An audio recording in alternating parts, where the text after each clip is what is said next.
It's Wednesday, time for our listening, and this week we are talking about dancing.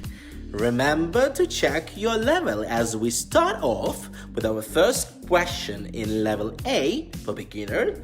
Next, we go to level B for intermediate, and finally, we finish off with the level C for advanced. So, let's get started!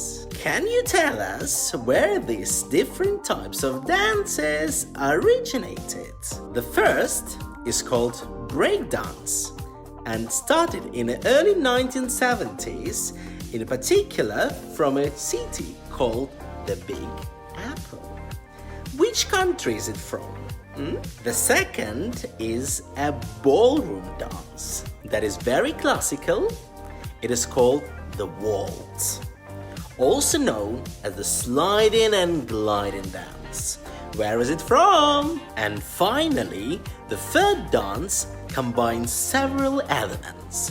It is known for its acrobatic and complex maneuvers with martial arts to boot. It is called capoeira. Where is this one from? Well, there you have it. Remember to send the answers back to your teachers so that we can check it and you can see your level this week. It's Wednesday.